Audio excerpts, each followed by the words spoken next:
In the dead of night, when the moon is high and ill winds blow, and the banshees cry and the moonlight casts an unearthly glow, arise, my love, with tales of woe.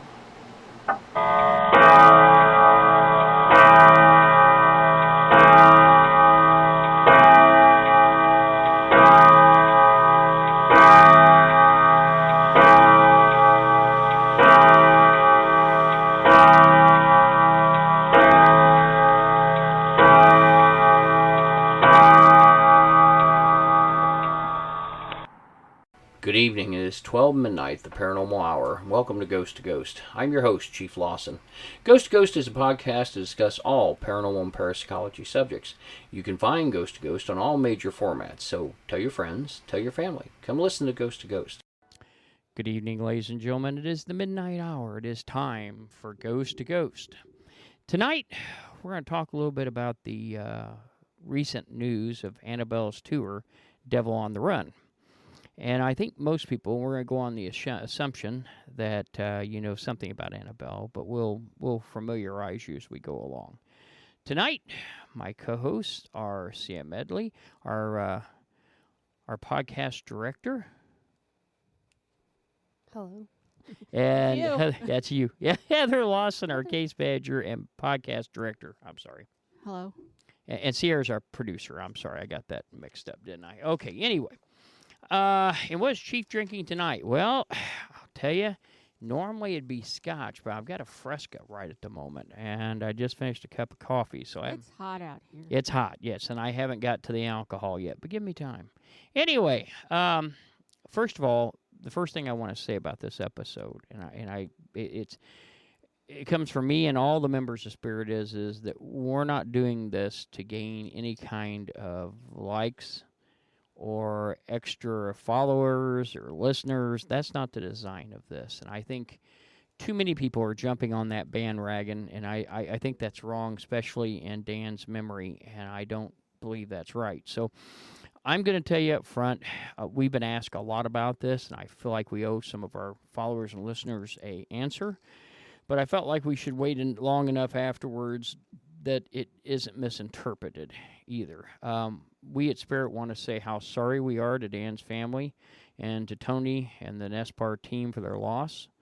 The world of paranormal professionals have experienced great loss when Dan left this world, and we give our sincere condolences to those that are suffering, and especially those who suffered losses in Louisiana at Nottoway and Madame Laveau's property.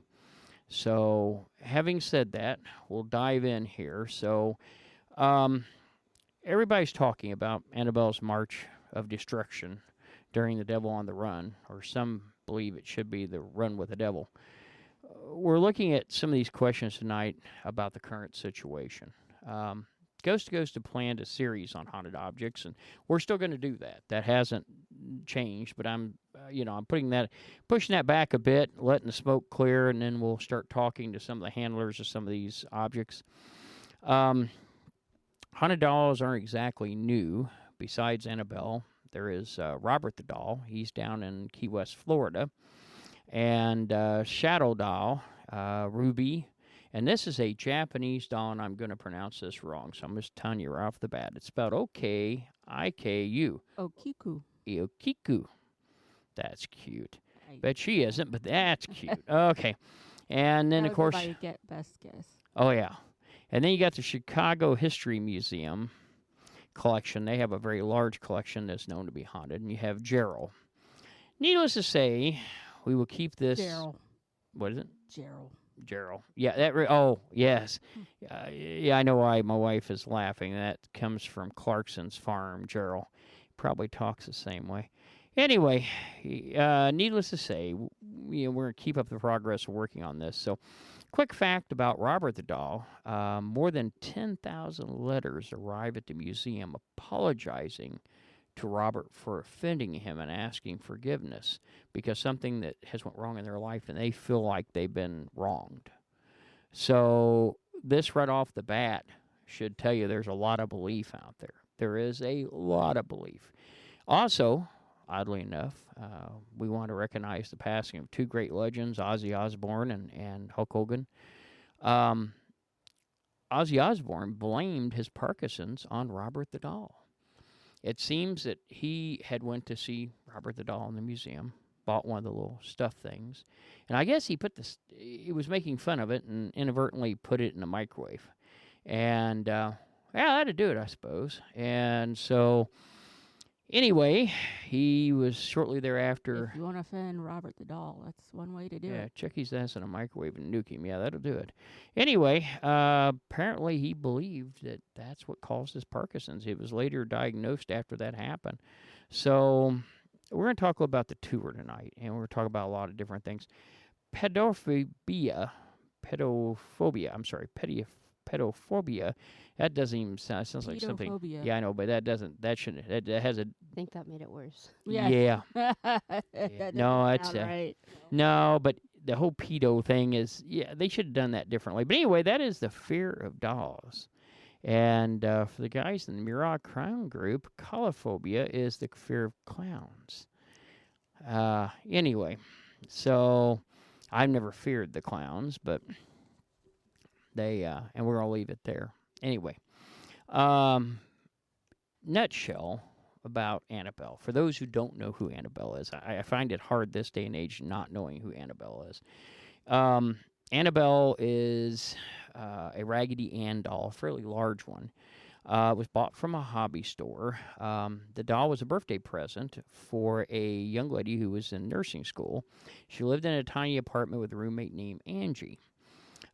Within days, both Don and Angie noticed after they received the doll that something appeared very odd and creepy about the doll. The doll mysteriously seemed to move about the house, relatively small movements at first, such as a change in position, but as time passed, the movement became more noticeable.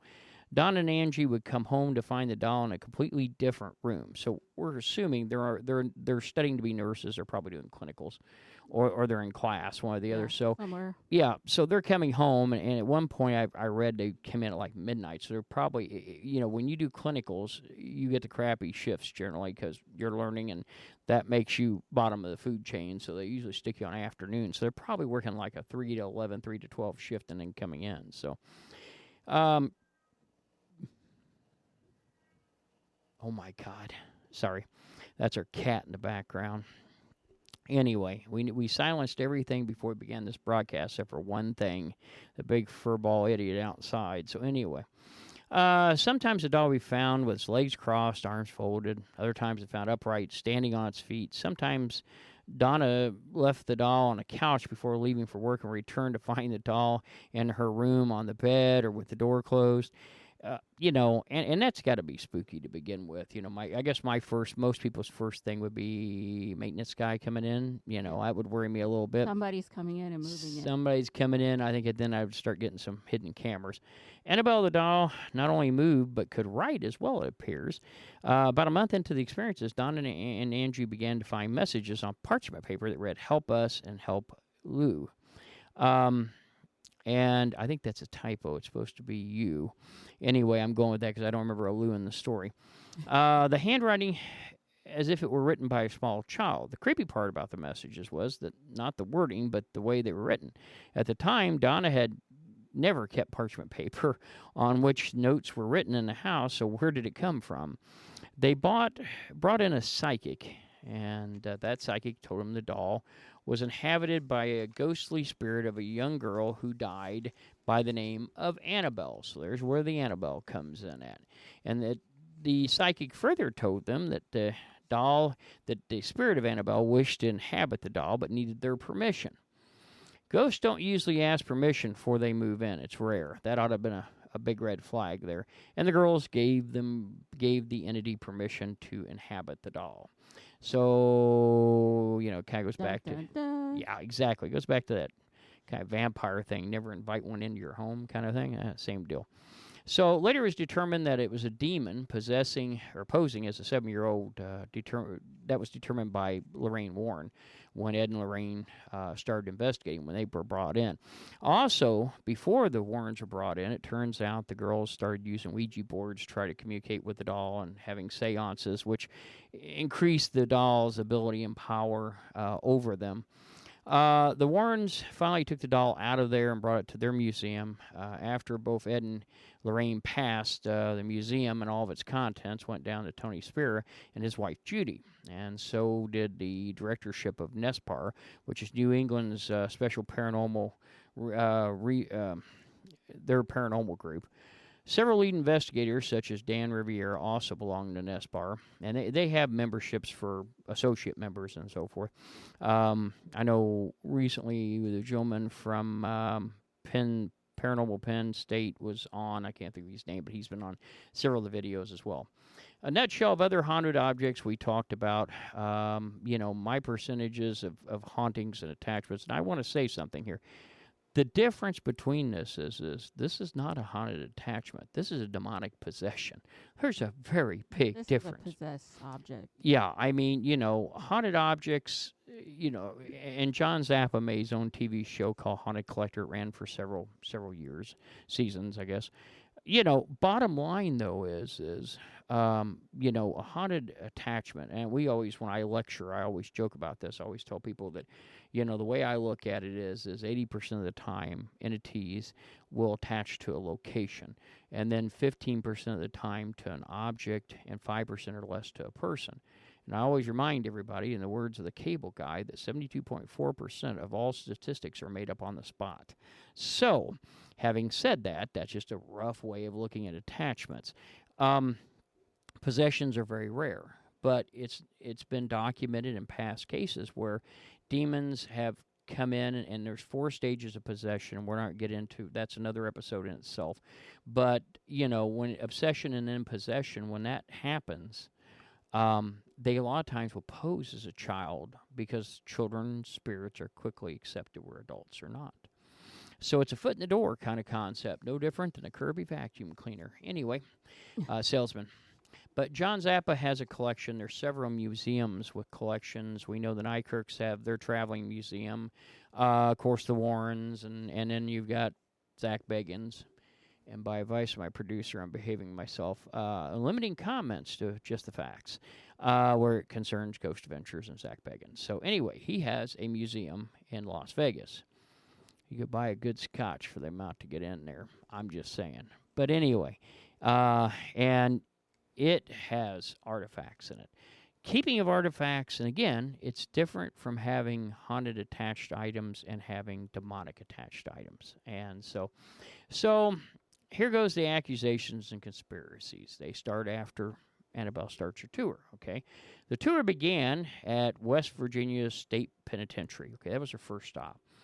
Virtually nothing happened. Matter of fact, several of the people that were there to greet her and set up things for Nespar said that all the other spirits in the prison got quiet and activity stopped. That ought to be a red flag, It's like the mafia boss arrived. We're all going to behave ourselves the big now. bad came up. Yeah, and when the other ghosts are scared, there's a reason. I would immediately think about that.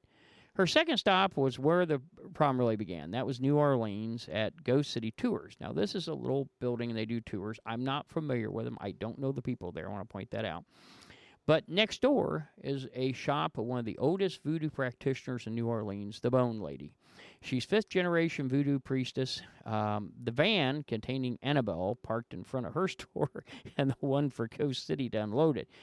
She was a little upset, and that's a very minor way of saying it. Probably a mild way of She went running out with a bunch of voodoo appliances and proceeded to either hex or protect her and her shop and the people against Annabelle, and kept telling them to take Annabelle away, that this was a big mistake. So you already got a lady, your neighbor is already pissed off. Well, that's where we're starting at. So during her visit, apparently the Nottoway plantation burnt the next day and was gone. Now, this is a beautiful plantation, and I've heard a lot of people weigh in on this. First of all, let's talk about, could this happen? Okay, the way I view it is it possible? Yeah, when you're talking demonic possession, it's different than having an item that's haunted. Most of the time, and I know I had several people that listen to us ask me, is it safe to go to these museums and look?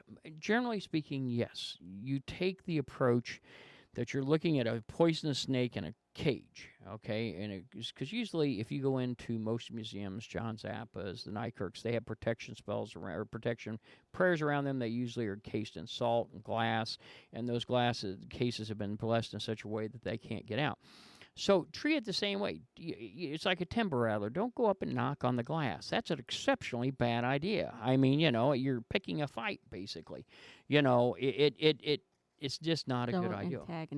Don't antagonize. So if you see just look at the pretty snake and walk on. That's kind of the approach I say in this. Now, when you get into items that are demonically possessed, I think there's a lot of things people have to talk about. We'll talk about that later. There are risks. There are real risks in being in the same room or close proximity with this. So, having said that, we already started the day off right. We pissed off the neighbor. They bring her in and she burns down Nottoway Plantation is what they think. Now, people ask me, is that possible? Okay, when you talk about demonic entities, let's go back to The Exorcist. There was a lot of things that happened when people tried to work on just clarifying that the Robbie Doe, which is not the actual name, but that Robbie Doe was the individual, and we'll talk about that later. Tony wrote a good book on that, not Tony Spera, but oh God, I have to think about Tony's last name. I apologize. Anyway, he runs the paranormal, Alton, Illinois paranormal group out there, and they're Paracon. But the thing is, during that period of time, before they exorcised the spirit, it caused several priests on driving home to have wrecks.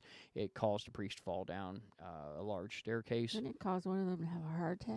Yeah. So, I mean, can they reach out? Yes. I mean, I think they can reach out further. It's not the same as looking at the snake in the glass. I mean, it's different. Ghosts could be contained. Demonic spirits, not necessary. I remember in this particular case, when the Warrens were involved, I remember a priest that came in told Ed, he made this statement that God is more powerful. I don't fear a thing around Annabelle because God is more powerful than demons. Okay, I'll agree with that statement, but the priest wasn't. And that's what Ed told him. He said, yeah, you're right. God is, but man is not. And so you have to use some precautions. And he ended up, that was one of the priests that had a car accident on the way home. So is it possible? Yes. Now, why would she burn down Nottoway?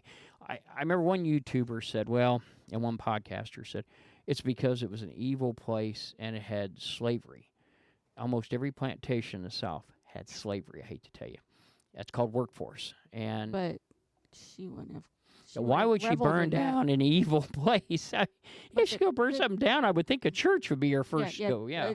The demon that inhabits Annabelle would revel in that dark. Yes, I mean it would. I would think it would. Burn it no, because of it. I think it'd boost her power. Yeah. I don't get it. I honestly don't get it. Do her any good? No, and so I really don't know why. I'll be honest. I think it's correlation, not causation. Well, it could be. I mean, that's a very good way of looking at it. She needed a target. I don't think could also be notoriety. Maybe go after something really, really big that has a lot of, Exactly. Something that they're going to notice. And this was a really, really big attraction for folks. It was like Conner Prairie is up here. It's totally restored. And people could tour through it. I mean, it burnt to the entire ground. It looked like the White House. It did. It did. A lot of plantations were normally had the colonnades out front. That was common for that architecture of that time. So, so that's gone. Okay. Then the next thing they blamed her on was the 10 prisoners escaped from the parish. Yeah. Now, I'm going to tell you. That was funny. Yeah. I mean, okay, folks. I don't know how that one worked. I know. I really, okay, my personal opinion, no. It turned out when they got looking, there was two people that helped these folks escape. One of them was an ex-girlfriend was an ex-guard who was a girlfriend of one of the inmates.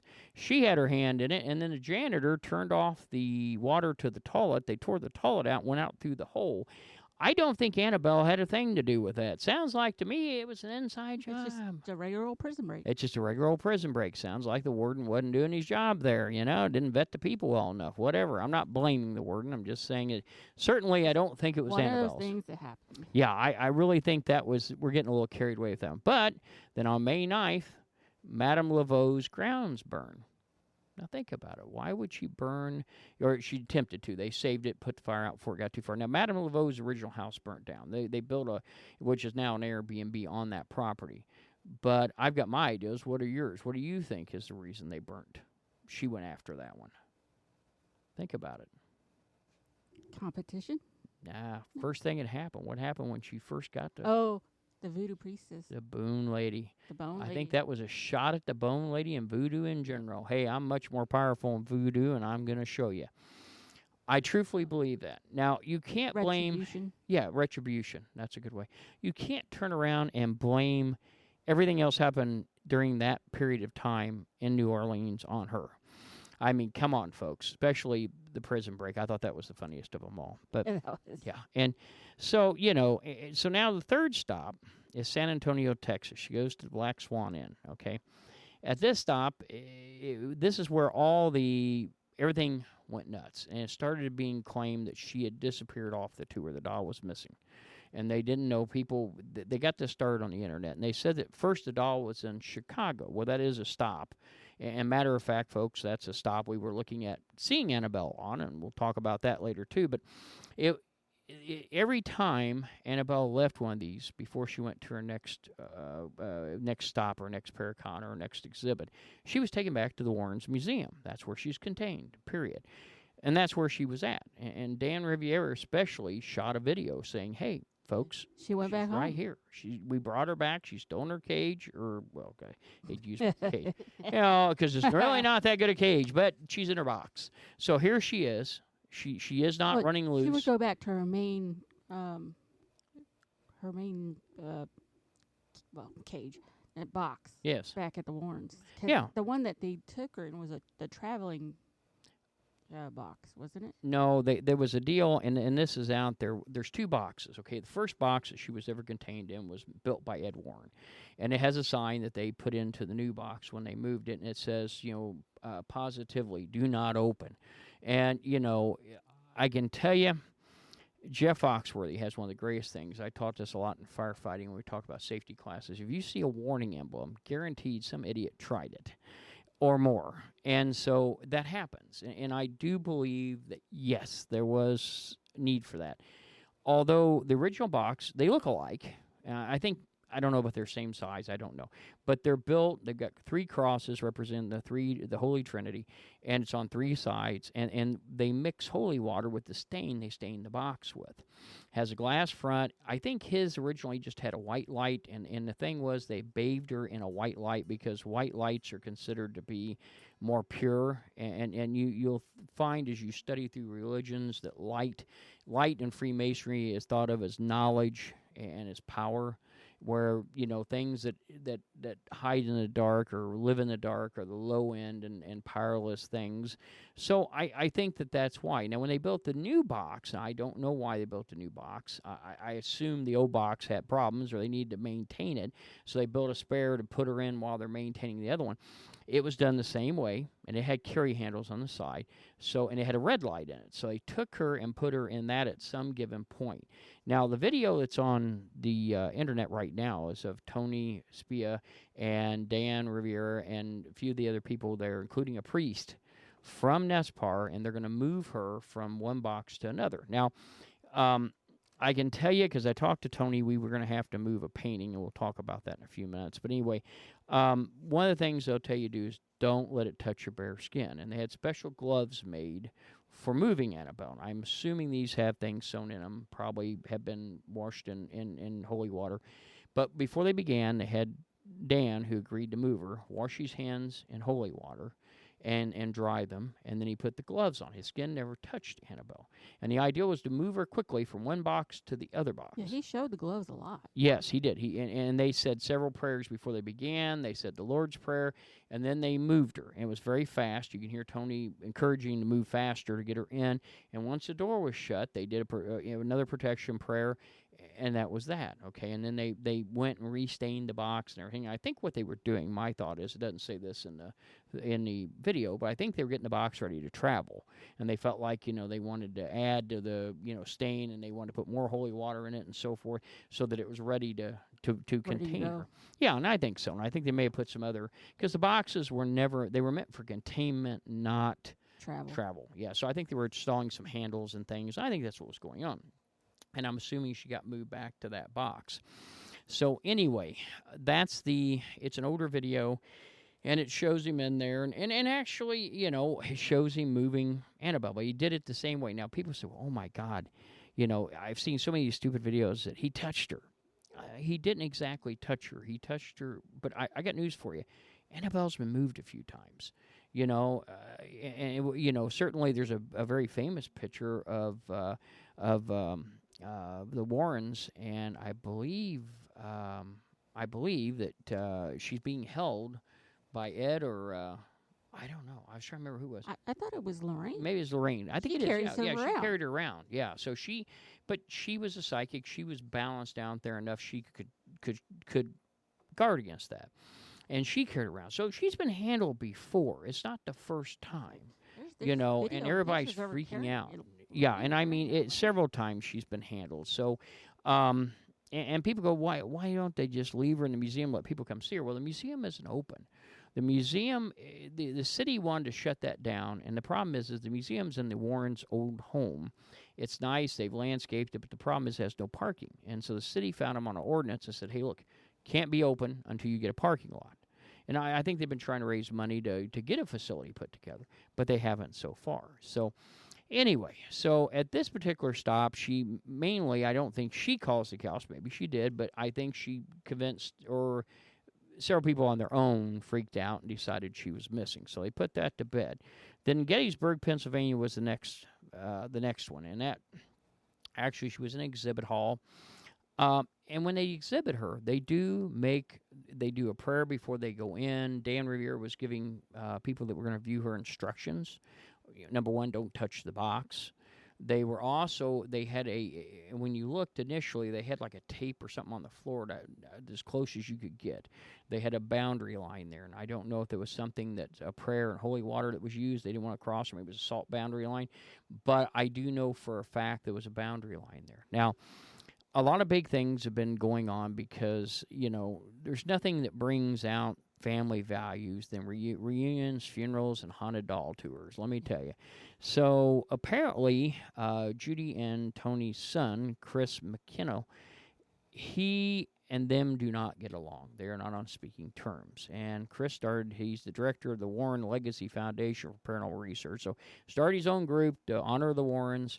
So you got Tony running Nespar, and you've got Chris running the Warren Legacy Foundation.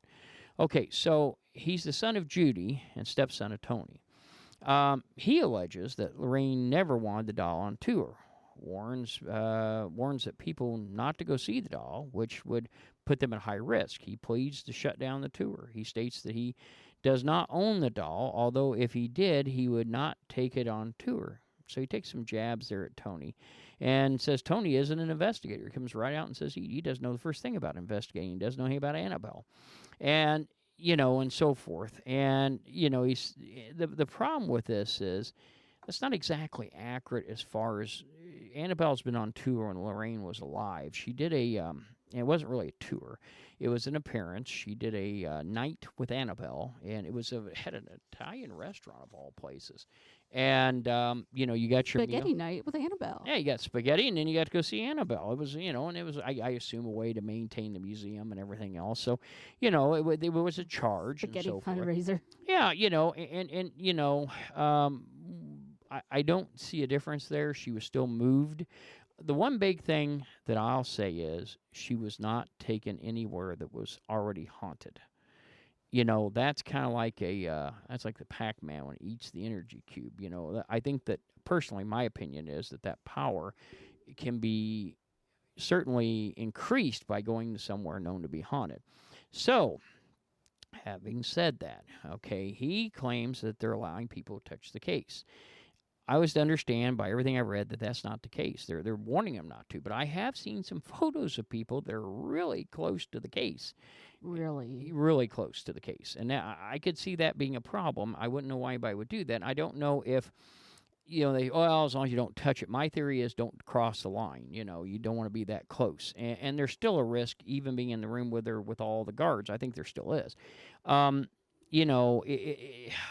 I think that That's like crossing the first barrier at the zoo. yeah, exactly. Yeah, Maybe yeah, even the second barrier. yeah, and flipping off the gorilla and see what happens next. Yeah, let's just see what this does. Yeah, I think that given the doll's reputation, deviation from any safety protocol is dangerous.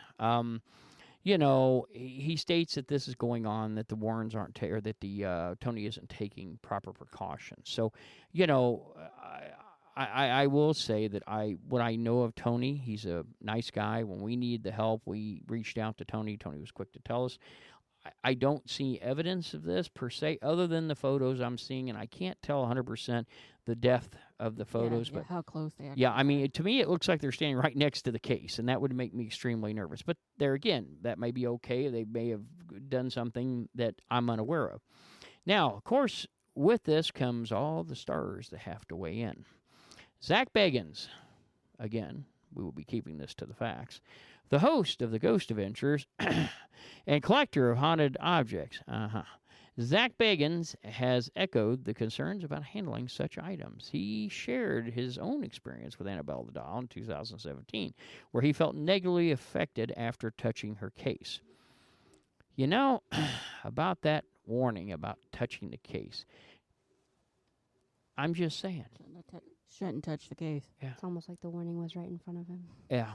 I just wonder what kind of idiot does that. But anyway, I don't know. Not saying Zach Bagan's idiot. I'm just saying people who touch the case are idiots. Anyway, moving on.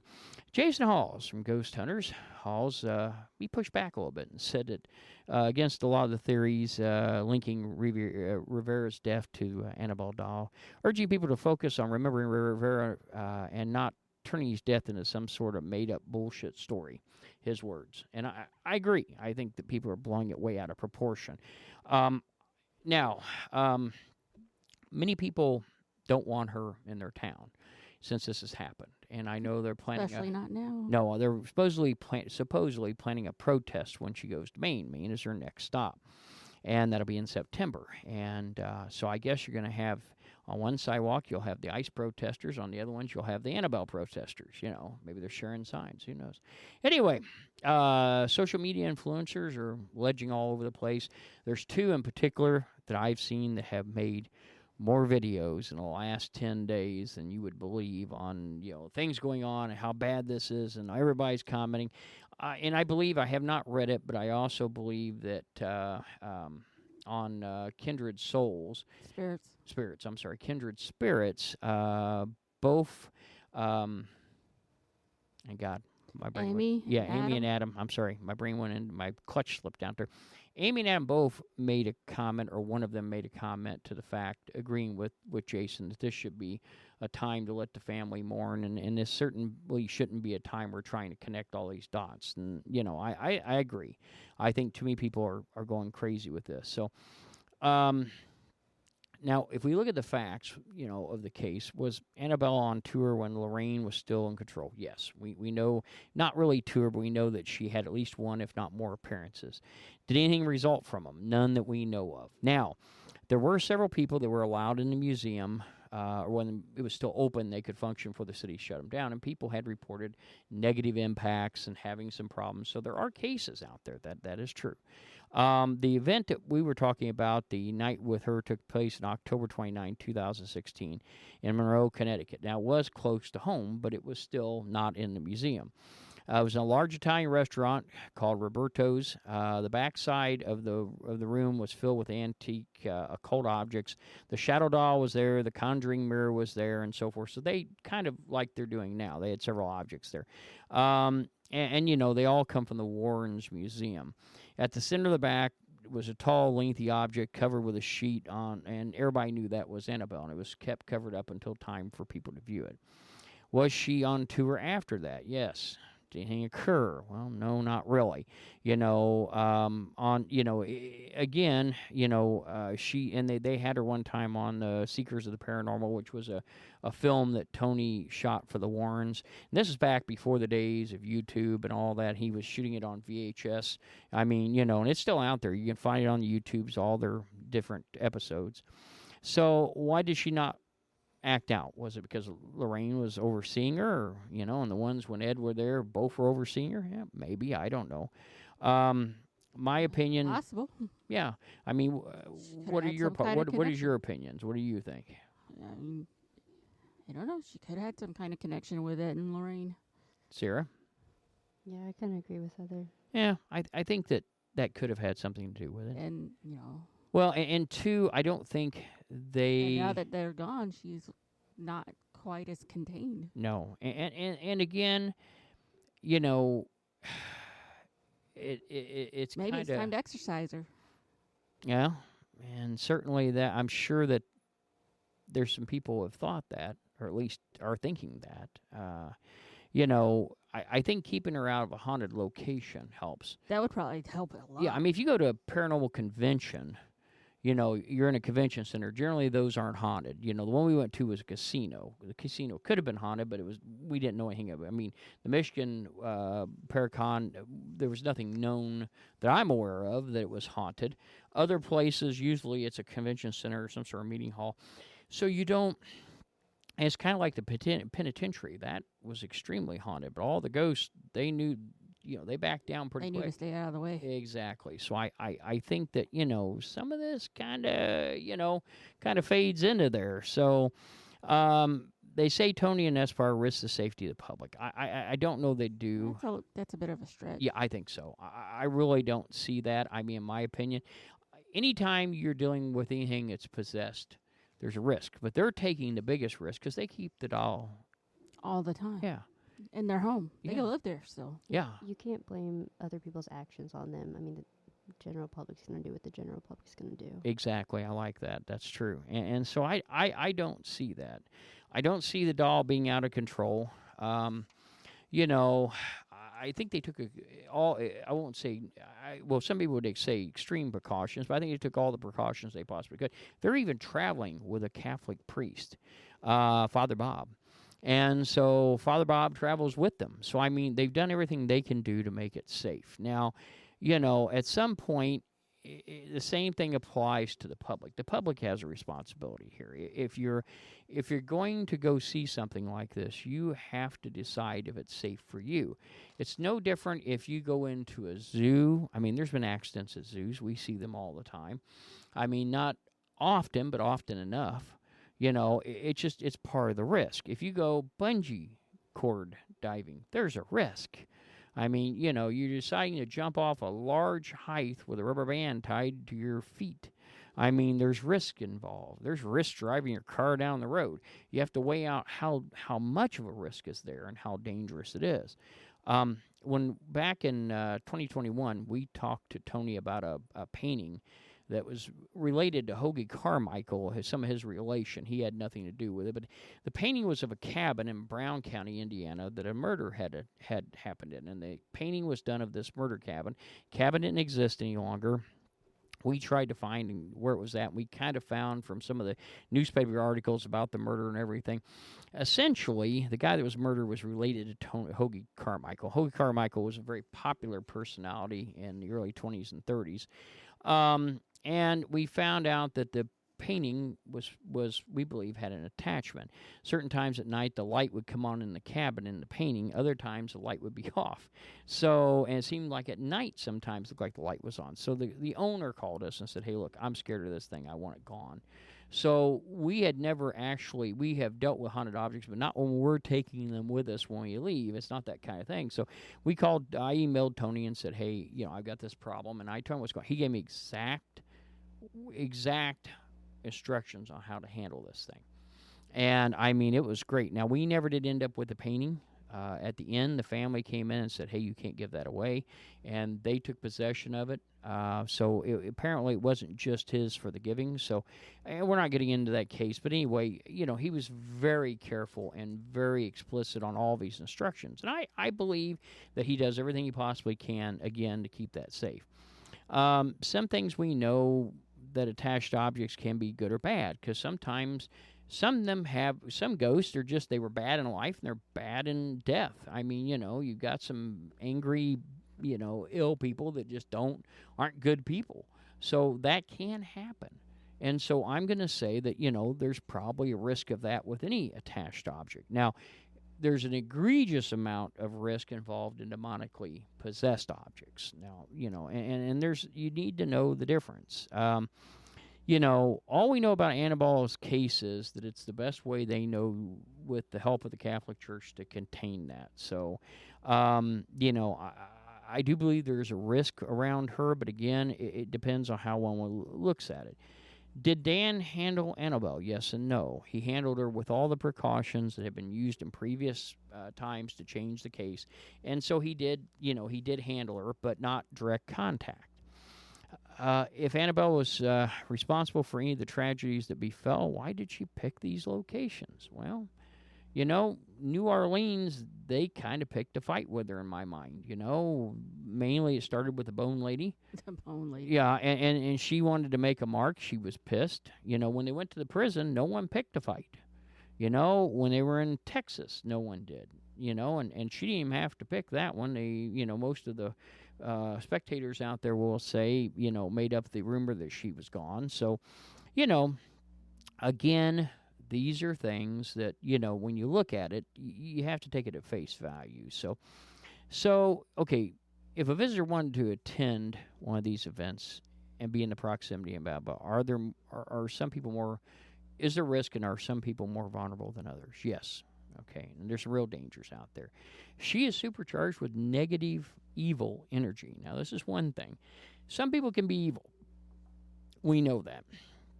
We see that through history. I mean, I can name dozens of them, but not like this. This is a demon. This is a creature who's never walked the earth, so never been out there. And so, it's different than the ghost of an individual. And again, we talked about that. Some people are just naturally bad people, and they're bad in life and bad in death. So what are the dangers? Well, first of all, it's obvious she can reach outside her box, okay?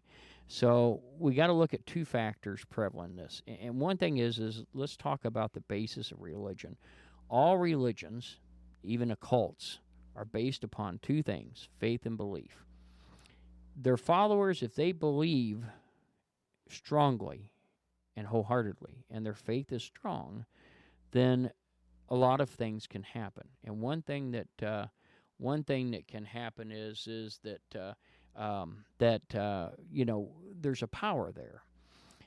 I think that works. And I always tell people when I lecture about voodoo, hoodoo, and Santorini, the people that believe in there are the people they have power over. Because if you believe in that and you are so strong in that belief, then that object has power over you. Now, the difference here is that doesn't apply necessarily, but it especially applies if you're scared of the doll. So people who are scared of the doll, this and it's something called a psychiatric condition called panic disorder. And if you're going to be visiting and you're already scared to go, that's your first problem. Yeah, I mean, let's face it. Don't go if you're already scared. Yeah, I mean, it's not like going to see a horror film or riding a roller coaster. That's a different kind of scared. If you think in your mind that there's any way she can affect you, you're opening the door for her to affect you. So that certainly has something to do with it. People who are suffering from anxiety or depression, unless it's super controlled, you are a target for her. Because if she thinks if you're having problems in your life, you're having problems in your relationship, things of that nature, I think what's going to happen is that, you'll find that could be something there. And folks, we're going to take a really quick break and we'll be right back.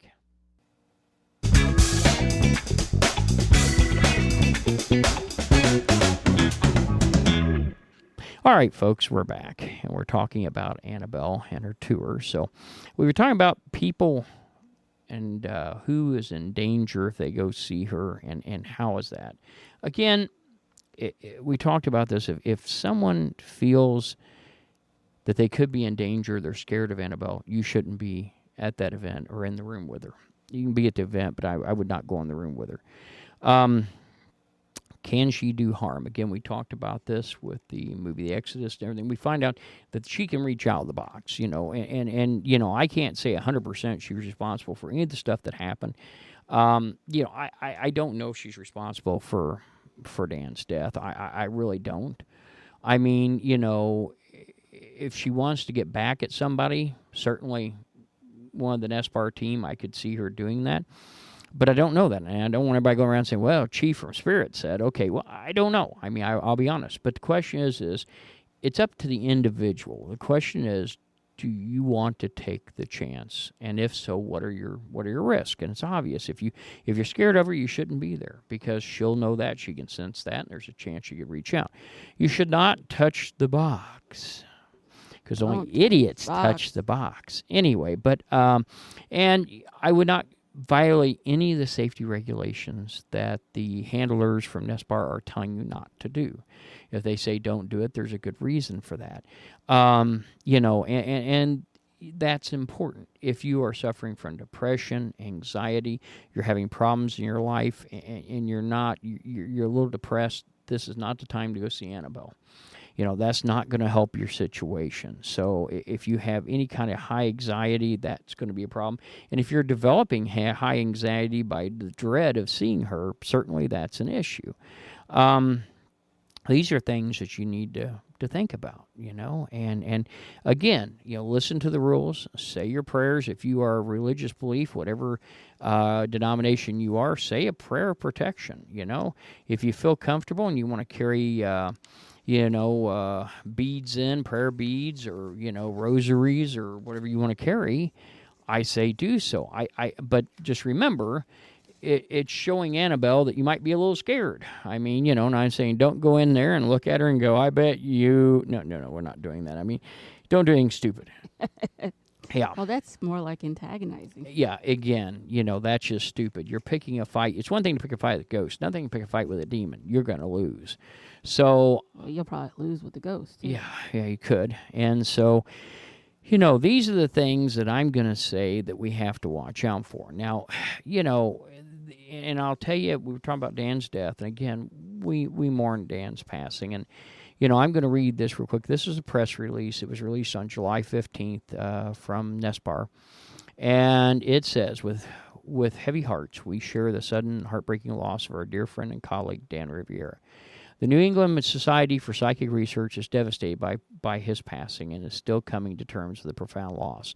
Dan was not only a vital part of our team for over a decade, but also a deeply compassionate, loyal, and dedicated friend.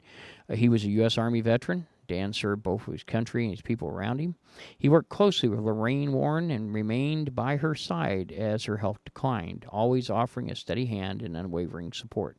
Dan has a constant presence with Lorraine at Nespar at local events such as an evening with Annabelle, where his warmth and professionalism left a lasting impression. His integrity, creativity, and generosity defined him. Dan's passion for the paranormal was rooted in a genuine desire to educate, help, connect with others, whether through social media, conventions, or investigations with local families seeking understanding and peace. Dan's strong faith was a guiding light in his life. He never wavered in his belief in God and often spoke about the spiritual side of the work we do. We find comfort in knowing that he is now at peace, reunited with his loved ones who have gone before him. His caring nature and sense of purpose made a deep impact on everyone who had the privilege of knowing him. We understand that Dan's work inspired fascination, curiosity for many, but above all, he was a father, devoted husband, and a loyal friend, someone who meant the world to those closest to him. Out of respect for his family, we kindly ask for privacy as they mourn this tremendous loss. As we navigate the days ahead, we want to share that although we do not know what the future of Nespar will look like without Dan, we do plan to move forward with the events previously scheduled for this year. We believe all our heart that Dan would have wanted to work to continue bringing people together, sharing knowledge, and honoring the memory of Ed and Lorraine Warren. We will carry his spirit with us with everything we do. In Dan's words, in life, we leave a piece of ourselves with loved ones and friends on our journey until there are no more pieces to give away. You would think that this is the end, but when you look back at all the pieces you gave away, those pieces will always be remembered. So I say I will never die. My journey has only begun. Dan gave us many pieces of himself through the kindness, his strength, his faith, and those pieces will live on with us forever. Thank you for your thoughts, prayers, and continued support during this difficult time. Dan will be missed more than words can express. So that was released by Tony and Nespar. We certainly conveyed our condolences. I sent an email over. But that's, we respect their request for privacy during this time. And certainly, we don't want to. The purpose of this broadcast is not to sensationalize any of this. That's what I'm sure Annabelle would want if she is the responsible party. I will say the tour is going on. Their next stop is Maine. After that will be Chicago. And then they have 2 stops in October. The Maine is in September. Chicago, they're going to be up at Rock Island. Rock Island, thank you. And they're going to be at the Fear Fest in Lexington. So those 2 things are coming up. So if you want to go see her, like I said, if you're asking my opinion, again, I would be very careful. If there's any doubt in your mind, that would be the reason I would not go. If you have, I'm not saying don't have fear. I mean, you should use precautions, no different than anything else. But if you have a very big concern in your mind, that ought to be the biggest reason you don't go. So, folks, again, we want to send our condolences to all the losses. And, ladies, anything you'd like to contribute as far as on this subject? Any thoughts? No, just proceed with caution. Yeah, I think so. I think that this is an individual decision for each individual to decide whether or not they want to go and see this. There's a lot of great photos out there, folks. You can access the photos anytime. They're a lot less dangerous. And again, I don't want everybody running around got a chief at Spirit said, hey, it's dangerous to go. They said. Yeah. Now, again, use cautions. You'd be surprised how many things in life revolve around common sense. And people who don't have it don't tend to do well in these circumstances, It just is what it is, folks. You have to weigh it on the face value. So, well, that's all I have this evening. And hopefully the next stops for Annabelle will be non-eventful and safe, and nothing will happen, and she'll come back home, and that'll be that. I'm sure we'll see a lot more social media on this before it's over with. That's why we chose to release our content late, so that we didn't give anyone the appearance that we were doing this for the wrong reasons. I want to wish Dan Godspeed, and we'll miss him. And I'd like to remind all paranormal investigators out there that there's a danger with this. And we live with it every time we walk into an investigation. So be careful. With that, folks, that's all we have this evening. We want to thank you for listening to Ghost to Ghost and ask you to make sure you check out some of our YouTube videos. Ghost to Ghost is now live on YouTube. And I think it behooves us to, at this time, we're recording this. We lost 2 other legends out there, Hulk Hogan and Ozzy Osbourne. Both, unfortunately, have traveled to that unforeseen temple. So we wish them the same. Godspeed. That's it, folks. So hope you enjoyed the show. And It is now time for the ghost story of the day, and I'm doing it, so here we go. Causing effects. Sometimes the effect of a cause is obvious, but the cause is not apparent. In these cases, someone identifies an unrelenting string of bad luck that seems to occur with no traceable reason. To the superstitious mind, a sinister succession of events must have been propelled by a curse, although there may be no record of having been uttered. Sometimes a curse story is retrofitted to suit a unfortunate chain of circumstances. Sometimes the curse for the ill luck remains a mystery. Perhaps the Hope Diamond fits this category. Crystals and gemstones are believed to be able to retain supernatural energy almost like batteries. Louis XVI purchased the Hope Diamond in 1668. Since then, all of its owners have experienced sickness, ill luck, or untimely death. A comparable example exists in 20th century Greenwich, Connecticut, at Dunlan Hall, a 28-room mansion constructed in 1918 on 26 acres near Long Island Sound. Jacobin Behemoth was built by Daniel Gray Reed as a wedding present for his daughter Rhea and her husband Henry Roping. Presumably, the palace wasn't born bad, but somewhere along the line, something happened. Over the years, it picked up a reputation of being bad financial luck to anyone who occupied it, since the Roping sold it in 1950 to steel magnate Loring Washburn.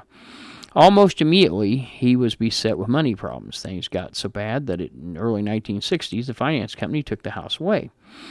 The huge mansion remained vacant for years, and locals calling it a haunted house. The ex-wife of an heir to the Dodge automobile fortune finally bought Dunlan, a former showgirl. She married Daniel Morin, a New York City cop who later shot himself. She sold it in 1968 to Jack Dick, a financier who paid $1 million for the place.